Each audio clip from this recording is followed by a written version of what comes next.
Assalamu alaikum wa rahmatullahi ta'ala wa barakatuh. Donc je lance cette nouvelle série qui aura pour vocation de donner un autre regard sur les investigations, les enquêtes criminelles.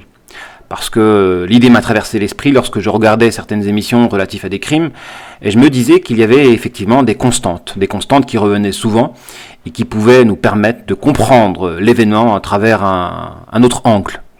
Et donc l'angle du monde occulte. Comment un individu peut devenir un tueur en puissance, des conséquences d'un traumatisme qu'il a subi durant son enfance, et mettre en relief surtout donc l'influence démoniaque qui pousse un individu de passer de la puissance à l'acte.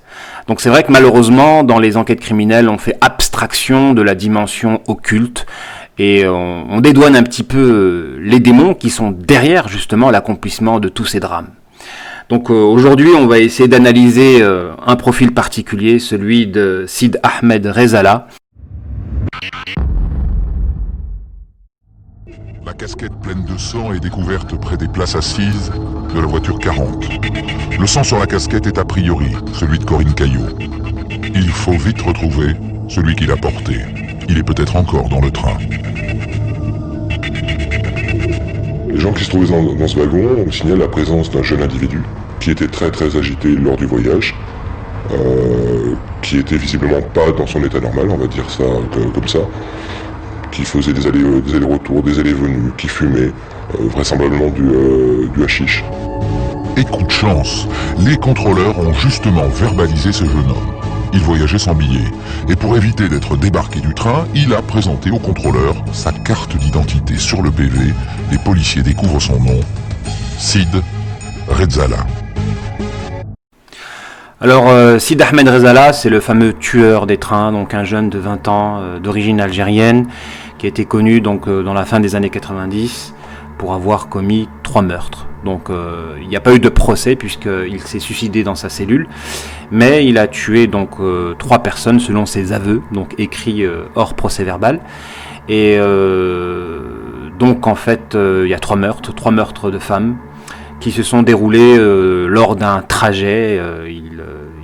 Du sud de la France, il montait en direction d'Amiens, et donc il a tué une première femme dans le train, et ensuite à Amiens une deuxième, et ensuite dans le train du retour une troisième. Ses amis jurent ignorer où il se trouve. Ils sont sans nouvelles depuis 4 jours. Ils ne l'ont pas revu depuis que Rezala est parti à la gare de Longo prendre le Calais-Vintimille, le train où Corinne Caillot a été tuée. Seulement voilà, le même jour à Amiens, un jeune homme est bouleversé en découvrant la photo de Rezala à la une du journal. Ce visage, il le connaît. Il se précipite immédiatement au commissariat. Depuis plusieurs semaines, sa petite amie, Émilie, a disparu. Il vient de comprendre que sans doute, il ne la reverra jamais. En voyant donc cette photo plus l'article avec, il fallait se rendre à l'évidence, quoi. Sid était la dernière personne à avoir vu Émilie vivante. Depuis, on n'avait plus du tout de nouvelles, ça faisait presque 2 mois. Donc, on n'avait plus aucun espoir pour Émilie, voilà, on en était sûr.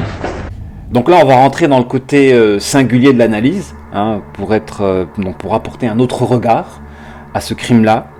Alors, il faut savoir que Sid Ahmed Rezala était une personne paradoxale, dans le sens où il était connu, selon certaines personnes, comme étant quelqu'un d'avenant, de souriant, de généreux. Et ça contraste énormément avec le profil que les inspecteurs se font de lui, à savoir un dangereux criminel.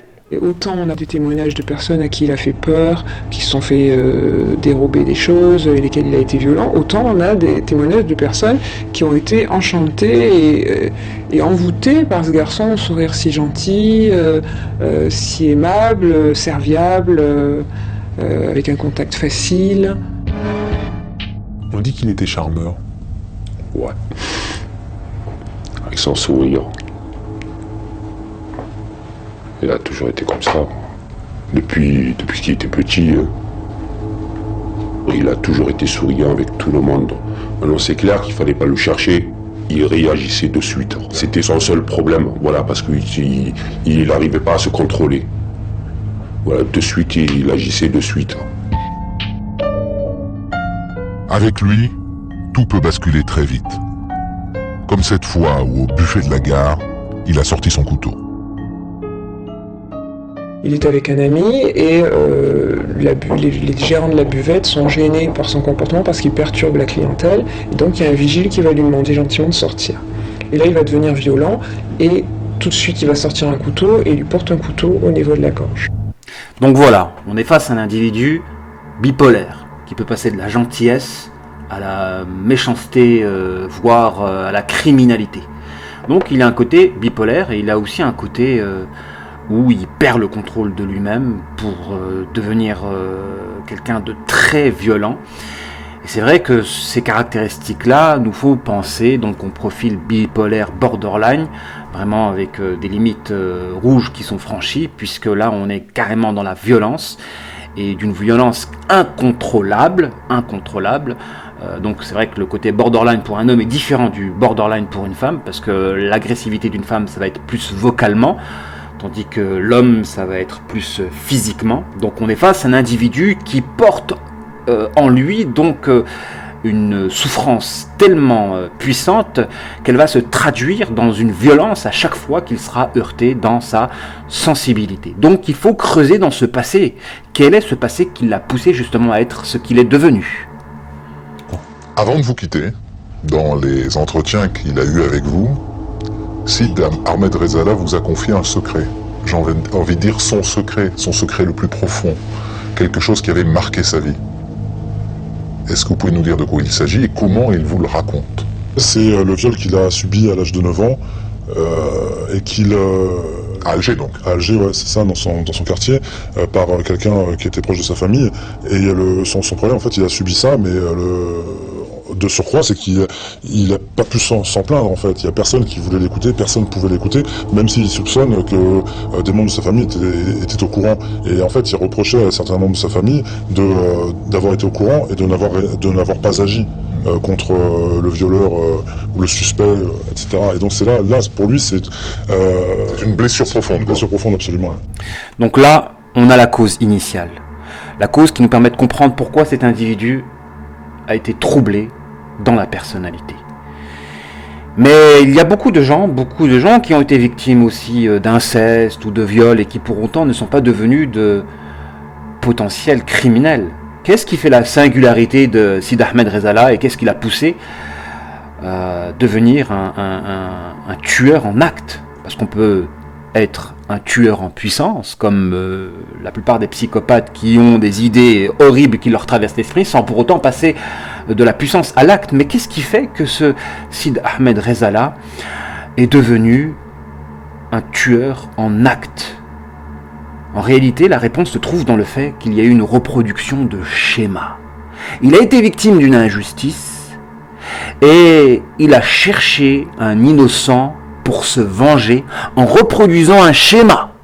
Et c'est ça qui peut expliquer justement le pourquoi de la singularité de son profil. 1er juin, premier délit. Sid Ahmed vit en dehors de tout contrôle. Ses parents ont beau alerter un juge pour enfants, rien n'y fait. Et à 15 ans, Sid Ahmed Rezala commet son premier crime dans le parking souterrain de la gare.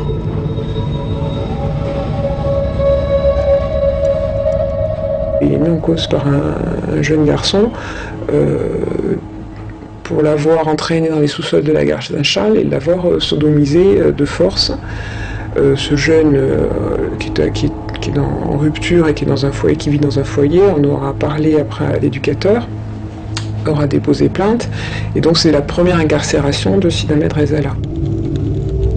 Maître Fabrice Andrac est à l'époque son avocat, commis d'office. Les faits sont lourds. Viol sur mineur. La victime de Rezala est un collégien de 13 ans. Pourtant, l'avocat conserve un bon souvenir de sa rencontre avec Sid Ahmed. Je suis face, bien évidemment, à un garçon qui est très jeune, puisqu'il a 15 ans, mais un garçon qui est avenant, souriant, sympathique, qui est très poli, très respectueux, et qui comprend pas tellement ce qu'on lui reproche, ou alors il feint de ne pas le comprendre. Donc toujours ce paradoxe, ce contraste, cette diamétralité entre les deux visages de ce Sid Ahmed Rezala. Donc, il a une part de responsabilité dans ce qu'il est devenu, dans le sens où il a reproduit un schéma en prenant un innocent pour se venger de la douleur. Il a des reproches qu'il fait justement à sa famille d'avoir occulté ce problème profond. Et donc c'est pourquoi certains individus peuvent passer de la puissance à l'acte quand justement ils trouvent un mauvais exutoire à la négativité contenue en eux. Donc il était peut-être un bipolaire borderline, donc impulsif, capable d'être très violent, pour ensuite devenir un psychopathe s'il y a blessure profonde. Toujours avec le processus de « je m'en prends à quelqu'un d'autre au lieu de m'en prendre à la source du problème ». Après, il donne les raisons pour lesquelles, etc. Il commet ses meurtres, mais... Alors quelle raison? C'est la rupture, en fait, avec Nadia, et le fait que lui arrive à... il a mal supporté la rupture, Nadia part avec quelqu'un d'autre, et lui, en fait, quand il, par exemple, pour le premier meurtre, la fille qu'il tue est déjà avec un garçon. Elle est déjà avec un garçon. Lui réussit malgré tout à sortir avec, alors qu'elle est déjà avec un garçon.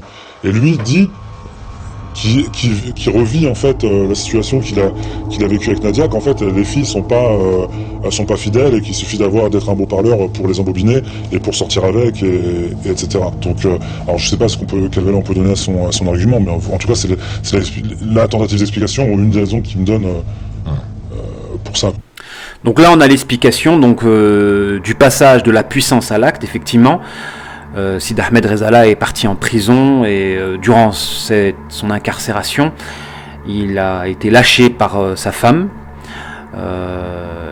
et donc il a ressenti ceci comme une profonde injustice. Et là, c'est à partir de sa sortie de prison qu'il a commencé à devenir un meurtrier. Auparavant, c'était peut-être un violeur, un voleur ou une personne violente, mais jamais un meurtrier. Il a commencé à devenir meurtrier au moment où il est sorti de prison. Alors tout ça pour vous dire que des conséquences de la reproduction de schémas, dans le sens où il s'est pris à des innocents pour refaire sur des innocents ce dont lui il a été victime, il va refaire la même chose, dans le sens où il veut se venger de Nadia à travers le meurtre de certaines femmes qui sont censées incarner dans sa conscience l'image de cette Nadia. Il voulait pas faire de mal à Nadia, comme il le précise, parce que durant la période où il était justement avec Nadia, il était quelqu'un de bien. Donc cette Nadia a réussi à le stabiliser. Donc c'est pourquoi il existe des gens qui peuvent être bons profondément, mais selon certaines circonstances peuvent devenir mauvais. Donc ces gens-là sont récupérables. Ils sont récupérables si on s'assure de leur donner un bon contexte de croissance. Mais quand il y a une accumulation de facteurs à même d'activer le côté négatif et que la personne concernée reproduit un schéma en cherchant dans des innocents l'exutoire à même de se décharger négativement, on rentre dans un cercle vicieux qui explique la naissance de Mais il y a psychopathes. une période de calme dans sa vie. C'est à l'automne 97. Il rencontre Nadia, une jeune femme en rupture avec sa famille. C'est le coup de foudre. Rapidement, Nadia est enceinte. Sid Ahmed va devenir papa. Il trouve du travail dans un restaurant. C'est là où il a commencé à changer de comportement, bien sûr, de vie. Oui, il était amoureux. En plus, sa femme, elle était enceinte, donc il jouait que par ça, donc, de sa fille, de son enfant. En fait, ce qui fait le côté négatif du profil de Sid Ahmed Rezala, c'est justement cette injustice qui lui vaut malédiction. Car toute personne qui s'en prend à un innocent subit une malédiction. Et c'est comme ça qu'on devient généralement sociopathe, quand on touche à l'innocence d'un enfant. Et la malédiction implique justement le fait d'être dépassé, soit par une pulsion, soit par une incapacité de se remettre en question. Pour le cas de Sid Ahmed Rezala, c'est justement, il a été dépassé par des pulsions. Il parle justement de ces flashs qui le poussaient à anticiper et à tuer avant de se considérer susceptible d'être une victime Donc la fameuse schizophrénie qui fait qu'un individu peut être dangereux pour les autres et dangereux pour lui-même. Donc il est important de mettre en relief ici la responsabilité de Sidi Ahmed Rezala dans le sens où il s'en prenait à des innocents pour se décharger de la négativité consécutive de l'injustice dont il a été l'objet. Au policier puis au psychologue venu l'examiner en prison, il explique qu'il a été pris d'une pulsion.